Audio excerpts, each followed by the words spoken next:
Hi, it's Chris with Implied Music. We've been talking about melody, longer melodies, grammatical melodies that are structural, and shorter fragments as well. And today I want to talk about a kind of a short melody that I call a stitching melody. A stitching melody is a short melodic fragment repeated over the course of a chord progression or some harmonic or rhythmic sequence that actually helps us understand and appreciate that sequence better. It's present in pop music and classical music all the time. And with a few examples, I'm pretty sure you'll know just what I'm talking about. There are really some tricks to making it work. I've got 6 examples to look at today, so let's jump in.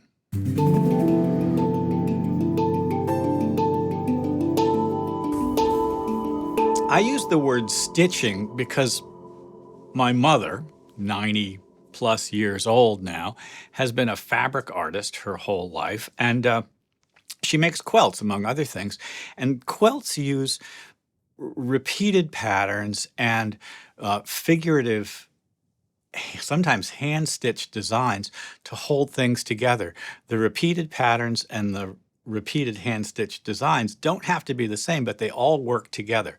So a stitching melody holds a chord progression together. Here's a chord progression. F major 7, D minor 7, A minor 7, let's turn it around, G minor 7, C 9, let's say. So holding that together, what am I going to do? Well, what I want to create is a simple, short, maybe 3-note motif whose tones will fit and interact with that chord progression. Here's what I just sort of did.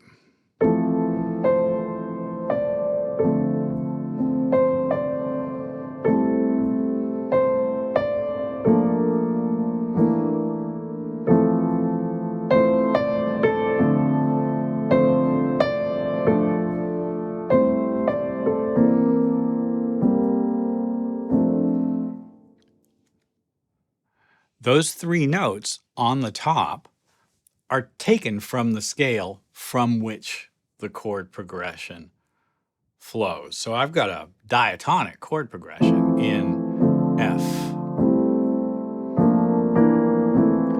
And I'm going to pick tones from F.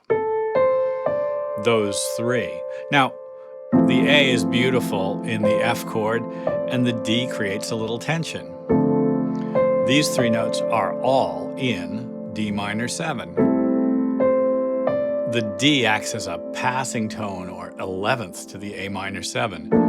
The A is a beautiful 9th to the G minor 7 and a beautiful 13th to the C7. I've created moments of tension and release with my stitching melody. I could probably pick other notes as well. Let's choose notes that are perhaps a little spicier. So an obvious spicy tone would be the major 7, the E. So I'm going to do it up higher. I think it'll be a little bit easier to clear that. And let's do a little rhythmic figure as well. Like so. Here we go.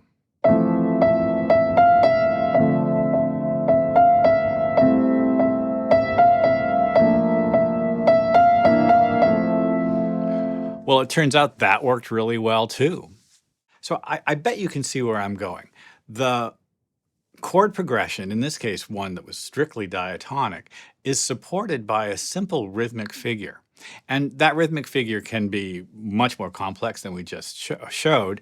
It could also perhaps include tones that weren't part of the diatonic system from which the chords emerged, but I think works best when you use just a couple of notes, when you pull it from the diatonic system that the chord progression is from, and when you think about what those notes do within the chords. Well, I've got 6 examples, so let's run back to the beginning and pick them apart one by one.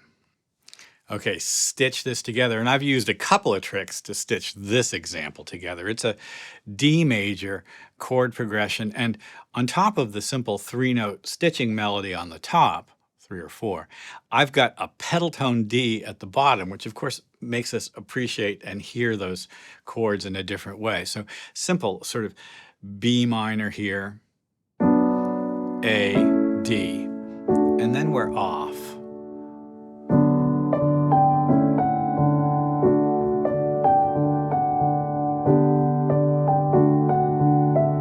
So here the 10th note is probably the G, the 11th, and the E, the 9th.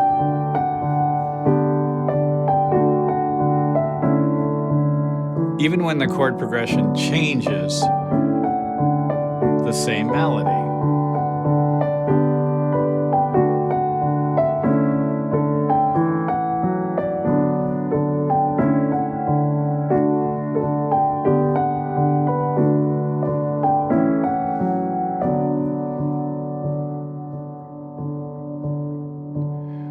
I think it's something to do with the combination of the pedal tone, simple diatonic chord progression, stitching melody on top that gives me that sort of epic feeling. This is 3 layers, right? My teacher called them strata, like geological layers of rock. So 3 strata, a bass strata, just the pedal tone, a chord strata or layer. The chord moves smoothly from chord to the chord layer moves smoothly from chord to chord, well voiced. And then on the top, a repeated melodic fragment. This is a kind of polyphony in a way, but it's a strata polyphony rather than individual voice polyphony. This is really great for arrangers, and I could hear this parsed out to an orchestra. Let's go to our next example. Well, this sort of darkly melancholy example is going to be in 5/4. And in C minor, we've got the minor scale, but we have kind of with minors a couple of extra notes, right? In C minor, we have the natural minor, but we could as easily add the leading tone, the major 7th, up to the C, the B up to the C. And there are other possibilities as well. I've actually chosen something which, if we look at these 3 notes here, you can see sort of reads a little bit like a sort of a pentatonic scale, doesn't it? It's 5 different notes. And the A flat is doing a lot of the tension and release energy. You'll hear what I mean. So here's our sequence, a C minor progression. This diminished chord is really acting like G7. Back to C. 4, 5, 1, 2, 3, 4, 5, 1. I will say that odd meters can be hard for your average listener to hear, and having a stitching melody can really do good things for us.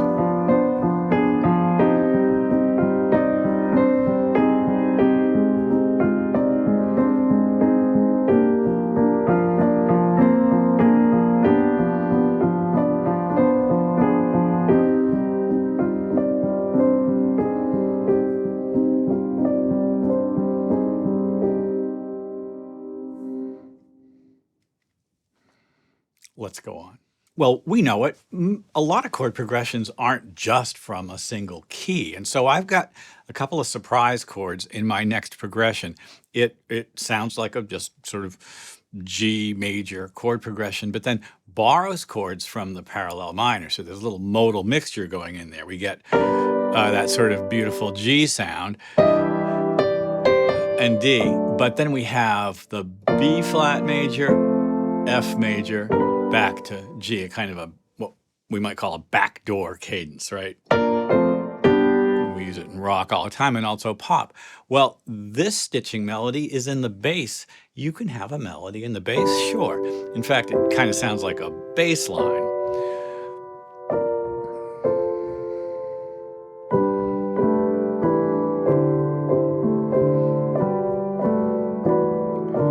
This sounds kind of weirdly symphonic, doesn't it? I love how the D at the bottom, being the 5, gives us that push forward, even when we have the borrowed chords.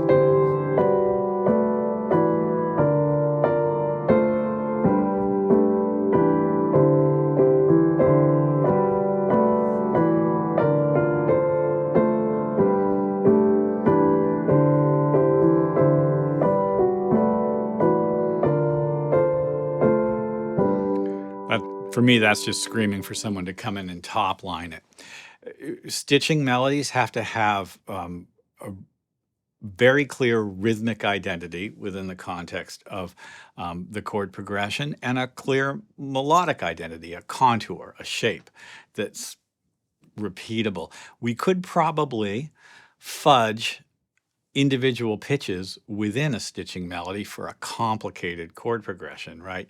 That can't be an E, it has to be an E flat. The listener's ear will accept that as a continuation of the stitching melody. Listen, let's go to the next example because it's one of my favorites in the group. Well, you know I like polymetrical stuff, so I've got a lovely sort of D minor figured arpeggio, basically in 4. And then I've created a stitching melody over the top, and that's this line here, that instead of being in a 4-beat phrase is in a 6-beat phrase. It might be a little bit hard to hear exactly as a 6-beat phrase at first because it doesn't start on beat 1, but starts on beat 2. But then it cycles in an interesting and kind of, it doesn't feel exactly unpredictable. It actually feels sort of weirdly logical. So here's my progression, a D minor progression.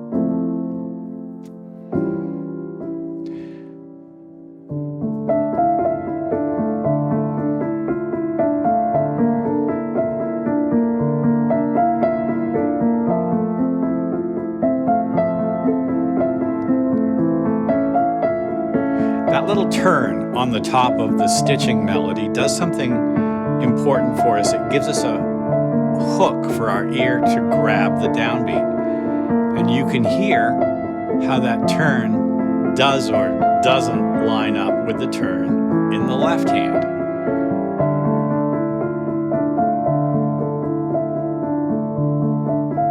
And there, finally, it lines up. It lines up, of course, every few measures, but not every one. And it creates a continually shifting and just really elegant sort of sound. Well, of course, it's almost math, right, when you do something like that. And that's music theory, and it requires a certain amount of planning. And the planning has to come from things that you're interested in. So in this case, this comes from something I'm really interested in. The interaction of parts whose lengths are different, or phrases whose sometimes even key signatures come from sort of different worlds. I think of this kind of thing as shifting terrains and moving overlays. It's fascinating to me. And I've come to this by examining my own work and asking myself important questions like, what the heck am I doing? How can I do it again better? To ask yourself those questions, you have to have some sort of theoretical foundation, not music theory out of a book, but a concept, a conception, an idea about who you are as a musician. And the goal of this channel is to help you develop that level of insight. Most music, good music, is hard. It requires more than a little dedication, quite a bit of rigor, and a good deal of thought. There are very few people who can do good music without having their intuition and their planning brains interacting quite a bit. That's kind of what's happening here for me. I'm not saying this is great music, but what I am saying is bring your hopes to your scientific brain and say, how can you help me? I've got 2 more examples. Let's keep going. Well, I'll confess, here's another thing I love to do, which is interlocking hands. I've got 2 parts whose relationship is slightly irregular, and I drum them together. So what I've relied on here as my stitching melody is just these 2 notes in the middle. They will never change. They're going to stay put, even as I change all the other pitches around them. So my left hand has this simple figure again and again. And my right hand over the top is going to play a G and a C. Now, they work together in interesting ways. So if I add it all up, those notes, right? And if I play 1, 2, 3, 1, 2, 3 against 1, 2, 1, 2, I get that. And if I alternate the hands, I get this. I started in my left hand, so.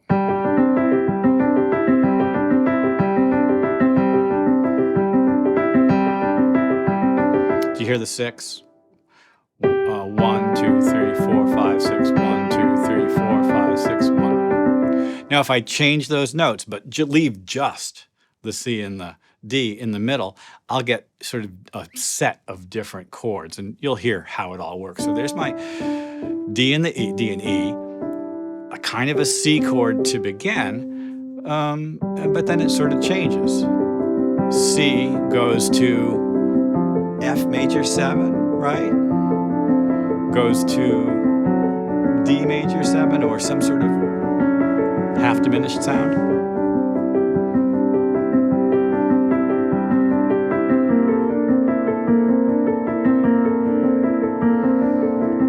So you probably hear in there perseverating.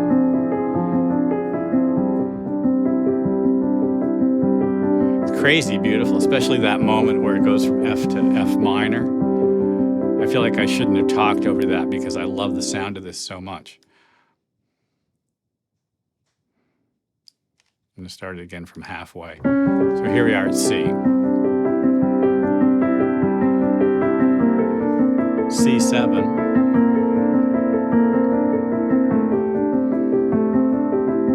A kind of an F. A more expansive F. F minor.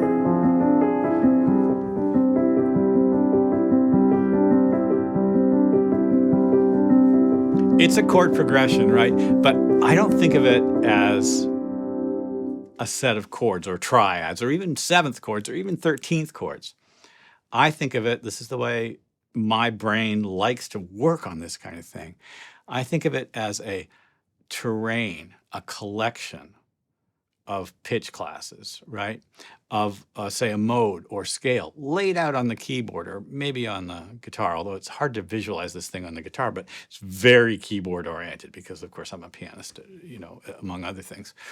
And the interaction of the parts relies on the shifting renaming almost of notes. Like A is A, but it's also A flat. And when it becomes A flat, it stops being F major and starts being F minor. F is F, but when it's F sharp, suddenly I'm in D. That's what happens up here. And what happens down here is kinesthetic. And then what happens in the meaning, the semantics of the music, is my heart level, right? All that stuff is at play. It's intuitive, it's kinesthetic, it's scientific, there's semantics to it.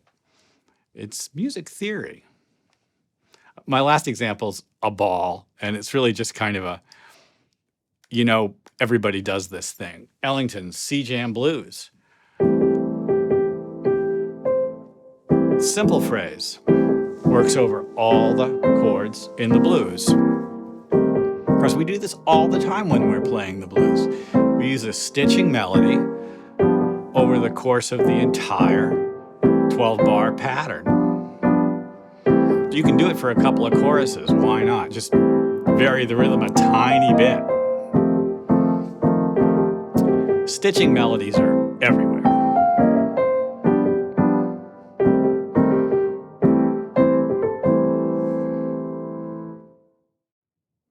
I think you have to come up with a chord progression or you know, something like a chord progression first, and then find the stitching melody that works for you. This isn't maybe something that a person would sing. It might be the backing vocals line, right? Or it might be like a little wormy melody that you drop in when you're building a beat for a rapper. It's a hook in a way, isn't it? And the intention is to catch the ear of the listener and help them move through the chord progression and sort of give them something simple, a surface layer to relate to, while all your juicy bits go on kind of underneath the strata down below. Any number of solutions to this, and I think that we could probably extend the conception of a stitching melody out into more complicated the sound design or rhythmic identities. Like it doesn't necessarily maybe have to be pitches. It could be something as radical as a strong noise source or a very signature rhythm, right? All that stuff is sort of part of the conception in my head anyway. We're talking notes here. Obviously, we've been talking about melody. I hope this has been useful. As I asked, please like and subscribe. And if you ding the bell, you'll be notified when I do my videos. I'll see you next time.